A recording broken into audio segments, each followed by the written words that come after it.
Good afternoon. Today is May the 4th. Be with you. Just want to offer some thoughts about a couple things that came up in the news this past week. And one of them is related to Boy Scouts, switching to nomenclature such as kind of a campaign, Scout Me In, or trying to find it right here on the page.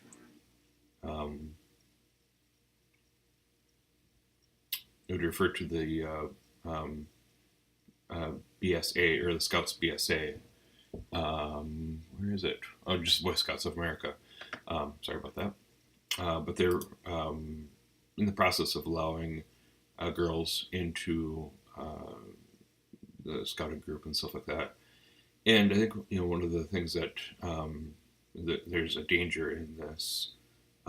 Frankly, the Boy Scouts of America is kind of a broken organization. And the character, or the values that it's passing on, more of the human formation stuff than camping and tying knots and that kind of stuff. So I think there's a Catholic alternative. If you Google Catholic Scouting, you'll find plenty of good resources. And so I think one of the things that the Boy Scouts is losing is an identity of promoting masculine virtues.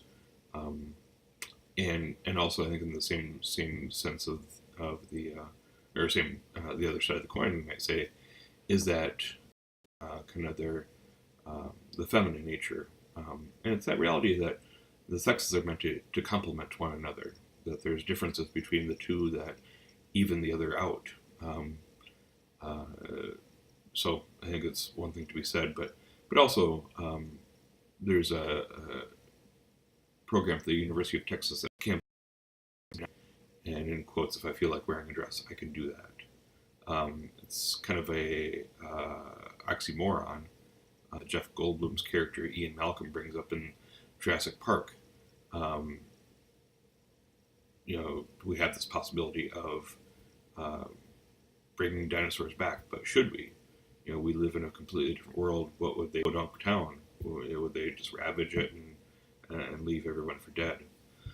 So then, but also the things that they're associated with are organizations that they are funded by, namely Planned Parenthood. Do we want an organization that promotes some very dangerous practices, namely sexual practices, to women and to young girls, and it can what's the word? It can motivate or insinuate some dangerous practices and reliance upon things that they offer, such as birth control, abortion.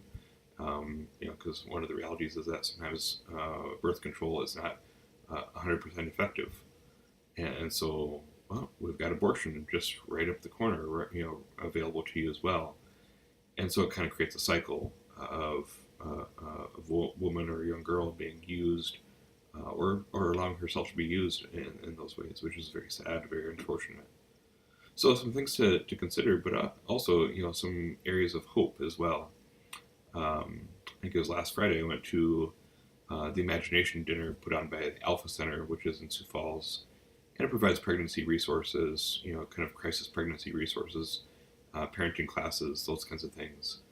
And so it was a beautiful way to promote a pro-life culture and help us realize that there are beautiful things going on. If you Google the name Abby Johnson, a wonderful person who worked for Planned Parenthood for a time, was a clinic director and saw the errors of what was going on there. And so there's hope. And I think also in mentioning the Catholic scouting and thing and stuff like that, the American Heritage Girls are a wonderful organization. I've had a little exposure to them just from one of the parishes in Sioux Falls. So it's not to say that we can't offer good character formation, outdoor skills, adventures, all those kinds of things. We can, and God willing, we will offer this to people. So please be sure of my prayers for you this week. And last week I had offered a couple of stories about Alfie Evans, who unfortunately did die.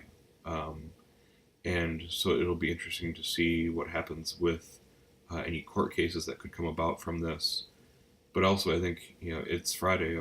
It's about a week ago since he died, and things have kind of died out related to him, and kind of it's troubling. So just ask for your prayers for that. It's a difficult situation that his parents were put in. They wanted to care for their son, help him live as long as he could, but also knowing that his disease was probably something that could not be overcome. So pray for them, pray for wisdom and courage in those moments. Be assured of my prayers for you this as we celebrate the 6th Sunday of Easter this weekend. May God bless you, your families, and those you love.